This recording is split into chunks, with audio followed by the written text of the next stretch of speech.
नमस्कार.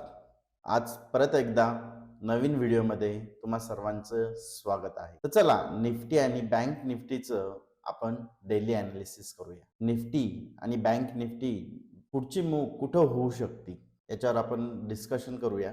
चार्टवर काय दिसतंय, त्याच्यानंतर आपण काय ट्रेड प्लॅन केली पाहिजे याच्यावर पूर्ण हा व्हिडिओ राहील. तर चला सुरुवात करूया आजच्या व्हिडिओला. तर तुम्ही डेली कॅन्डल जर पाहिली तर हा पूर्ण वीक जवळपास एका रेंज मध्येच मार्केट क्लोज देते. आज थोडीशी गॅप अप कॅन्डल झाली आणि जिथं ओपन झाली त्याच्यात जवळपास क्लोजिंग. सोमवारी तेच झालं, त्याच्यानंतर मंगळवारी तेच झालं, बुधवारी सुट्टी होती, गुरुवारी सेम कंडिशन झाली आणि आज शुक्रवार सेम कंडिशन.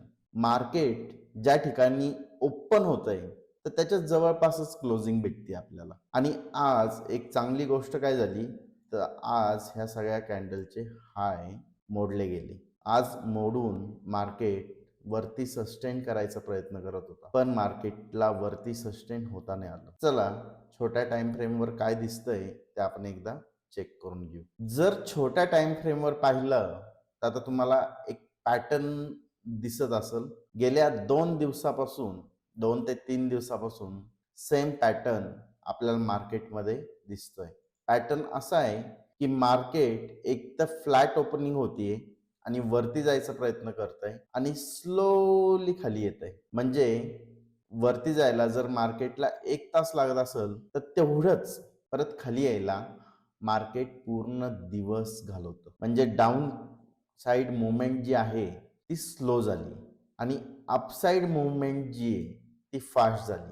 एक तर मार्केट गॅप अप ओपन होतं, वरती जायचा प्रयत्न करतं, परत खाली येतं आणि दिवसभर एका रेंजमध्ये राहतं. आजही गॅप अप ओपनिंग झाली, मार्केटनी वरती जायचा प्रयत्न केला, पण ह्या हायच्या वरती मार्केट सस्टेन नाही करू शकलो. ह्या हायला टेस्ट करून मार्केट परत एकदा स्लो अँड स्टर्डी खाली आलं आणि त्याच्यानंतर मार्केट साइडवेज गेलं आणि जाता जाता एक निगेटिव्ह ब्रेकआउट देऊन गेलं. तर उद्या मार्केटमध्ये काम करायसाठी आपल्याला एक गोष्टीकडे लक्ष द्यावं लागेल. मार्केट खालच्या साईडला जर तुम्ही चेक केलं तर एक ट्रेंड लाईन मेंटेन करायला लागले.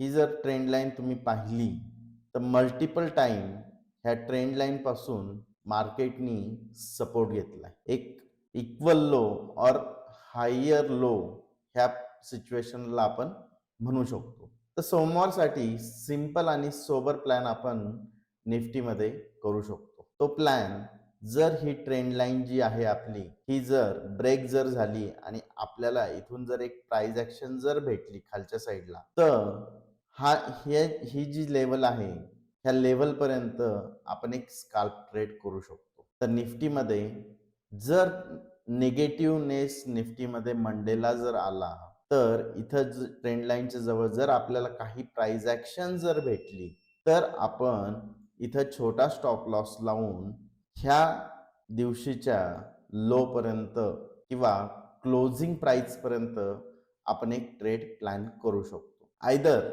मार्केटनी आज ह्या लेवलच्या वरती एक कॅन्डल क्लोजिंग दिली. आपण एक ठरवलं होतं की जोपर्यंत हे हाय ब्रेक होत नाही तोपर्यंत आपल्याला एक अपसाइड मूव्ह दिसणार नाही. पण वरती जायचं जर मार्केट प्रयत्न केला तर ठिकठिकाणी त्याला रेजिस्टन्स भेटू शकतो. आपलं टार्गेट ऍटलिस्ट हा गॅप फिल होईल हा होता. तर जे काही मी बोललो होतो की वरती जाताना ही रेजिस्टन्स मार्केटमध्ये हिट होणार आहे, त्यामुळं मार्केट हार्ड अँड फास्ट वरती जाऊ शकत नाही. आता मार्केटला वरती जर जायचं असेल, ह्या हायच्या वरती जर निघायचं असेल आणि हे टार्गेट जर गाठायचं असेल तर मार्केटला इथे येऊन काही वेळ टाइम स्पेंड करावा लागेल आणि इथं साइडवेज मार्केट वरच्या साईडला जर गेलं ह्या लेवलच्या आसपास तर आपण एक ब्रेकआउट ट्रेड ह्या लेवल पर्यंत प्लॅन करू शकतो. तर डाऊन साईड ट्रेड आपल्याला ह्या ट्रेंड लाईनच्या खाली डाऊन साईड ट्रेड इथं ब्रेकडाऊन होऊन प्राइस ऍक्शन बनवून एक डाऊन साईड ट्रेड भेटू शकते. अदरवाईज आपल्याला अपसाईड ट्रेड्स मध्ये जर एंट्री करायची असेल तर ह्या लेवलच्या वरती जोपर्यंत प्राइस ऍक्शन बनत नाही तोपर्यंत आपल्याला हे टार्गेट भेटणार नाही. आता याच्यामध्ये इतके काही विशेष रेजिस्टन्स राहिलेलं नाही ही लेवल यासाठी. कदाचित ही लेवल जर सोमवारी ब्रेकआउट जर केली, हो हा जो इथला हाय, हा हाय जर ब्रेकआउट जर केला तर मार्केट स्ट्रेट फॉरवर्डमध्ये 24,150च्या लेवलपर्यंत जाऊ शकतो. तर आपला फुल अँड फायनल प्लॅन जो राहील, जोपर्यंत हा हाय ब्रीच होत नाही तोपर्यंत आपण बाईंग मध्ये काम करणार नाही आणि जोपर्यंत ही खालची ट्रेंड लाईन ब्रेक होऊन प्राइस ऍक्शन जोपर्यंत बनत नाही तोपर्यंत आपण डाऊन साइड ट्रेड प्लॅन करणार नाही. आता मार्केटने आपल्याला एक गोष्ट सांगितली की मला जर वरती जायचं असेल तर मला ह्या रेजिस्टन्सच्या वरती निघावं लागेल आणि जर मला खाली जायचं असेल तर हा ट्रेंड लाईनचा सपोर्ट ब्रेक करावा लागेल. तर काल मी बोलल्याप्रमाणे आपल्याला आज मार्केट सांगल की तुम्ही नेक्स्ट ट्रेड कुठं प्लॅन करू शकता. आता इथं जर पाहिलं तर ट्रेंड लाईन ही मार्केटसाठी जवळ आहे, पण जर उद्या ट्रेंड लाईन पासून जर मार्केट सपोर्ट घेऊन किंवा ट्रेंड लाईन पासून डायरेक्टली वरती जायला लागलं तर आपल्याला ट्रेड जी प्लॅन करायची ती याच्या वरतीच करायची. हा जो पूर्ण एरिया आता क्रिएट झालेला आहे हा व्होलॅटिलिटी एरिया आहे आणि हा कालांतराने नॅरो होत चालला. त्याच्यामुळं आपल्याला जे काही ट्रेड प्लॅन करायचंय पूर्णपणे ह्या हाय नंतरच ट्रेड प्लॅन करायचंय. हा जो नॅरो एरिया आहे आता याच्यात फक्त स्काल्पिंग होऊ शकते, स्काल्पिंग व्यतिरिक्त काहीही होऊ शकत नाही. आणि जर तुम्हाला मोठे पॉइंट्स जर मार्केटमध्ये कमवायचे असतील तर तुम्ही हा एरिया किंवा ही ट्रेंड लाईन जोपर्यंत ब्रेक होत नाही तोपर्यंत ट्रेड अवॉइड करा. पण डायरेक्टली जर ब्रेकआउट जर होत असेल आणि रिटेस्ट जर भेटत नसेल तर तीही ट्रेड अवॉइड केलेली योग्य राहील. आणि अपसाइडला सुद्धा सेम कंडिशन, आपल्याला प्रॉपर प्राइस ऍक्शन जोपर्यंत दोन्ही साईडला भेटत नाही तोपर्यंत आपण दोन्ही साईडला ट्रेड घेणार नाहीये. तर चला आता आपण बँक निफ्टी पाहूया. बँक निफ्टीमध्ये काय ट्रेड प्लॅन होऊ शकतो आणि कशा पद्धतीने आपण ट्रेड प्लॅन करू शकतो. आता बँक निफ्टी मध्ये सेम सिच्युएशन आहे. ह्या कॅन्डलनी दोन्ही साईडला आपल्याला ब्रेकअप आणि ब्रेकडाऊन दिला होता. आजही मार्केट वरती जायचा प्रयत्न केला पण ऍट द एंड मार्केट खाली चाललं. जोपर्यंत मार्केट ह्या रेंज मध्ये आहे किंवा आपल्याला प्रॉपर ब्रेकआउट जोपर्यंत भेटत नाही तोपर्यंत आपल्याला कोणत्याही प्रकारची ट्रेड प्लॅन करता येणार नाही.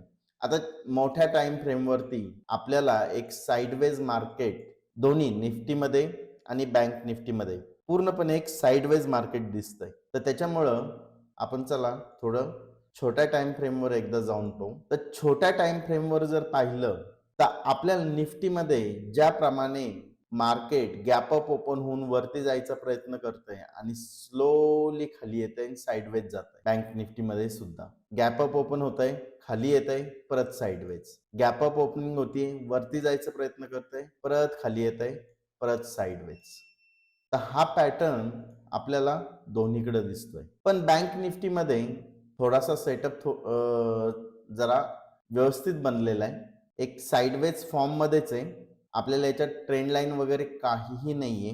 तरी सुद्धा जोपर्यंत ह्या लोच्या खाली मार्केट सस्टेन होत नाही आणि प्राइस ऍक्शन देत नाही तोपर्यंत हा लो आणि ह्या हायच्या वरती आपल्याला मार्केटमध्ये ही जी काय रेंज भेटलेली आहे गेल्या 2 दिवसापासून ह्या रेंजमध्ये साइडवेज मार्केट आपल्याला भेटतंय. तर आपला बँक निफ्टीमध्ये सुद्धा एक गॅप पेंडिंग आहे, निफ्टीमध्येही गॅप पेंडिंग आहे. पण बँक निफ्टी मधले आपल्याला इथे एक मार्केटमध्ये रेजिस्टन्स फेस करताना दिसू शकतो ह्या हायला. कारण मार्केट इथूनही एक फॉल झालेला आहे. शार्प फॉल नाही म्हणता येणार, एक स्लो अँड स्टडीज फॉल झालेला आहे. पण ही लेव्हल कुठपर्यंत रिस्पेक्ट देते हे पाहणं गरजेचं आहे. Either market directly gap up open होऊन ह्या लेवलच्या वरती जर निघत असेल आणि इथे एक प्राइस ऍक्शन जर बनत असेल तर आपलं हे टार्गेट जे राहील ते 52,000 चा राऊंड लेवल राहील. राऊंड लेवल का घेतला तर ऍज अ राऊंड लेवल स्वतःच एक कोणतीही राऊंड लेवल खालची असू नाही तर वरची असू द्या ती स्वतःच एक रेजिस्टन्स असते किंवा एक सपोर्ट बनवते.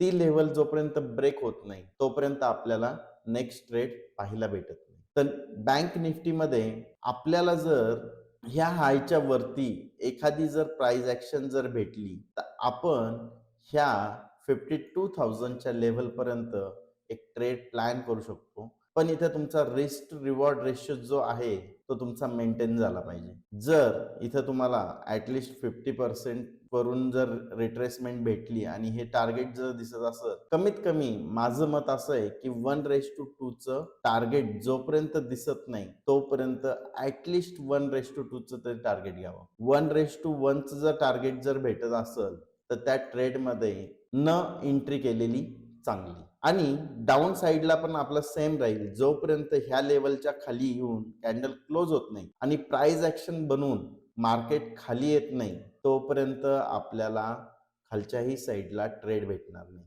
ह्या साइडने एक फेक आउट दिलता, पण याचं जे प्रॉफिट बुकिंग होतं ते ह्या लेवलला आलं. ह्या लेवलला प्रॉफिट बुकिंग झालं आणि मार्केट साइडवेज जाऊन आज गॅप अप ओपनिंग झाली. आता त्याच्यामुळं आपल्याला जर याच्यावरती जर मार्केट ओपन होत असेल थोडंसं गॅप अप सोमवारी आणि ह्या लेवलला काय रिस्पेक्ट भेटतोय ह्या प्रिव्हियस हायच्या आसपास जिथून मार्केट खाली आलं होतं तिथं ऍक्शन डायरेक्टली जर वरती गेली तर आपले मेन जो रेजिस्टन्स आहे जो प्रिव्हियस हाय तोच राहील.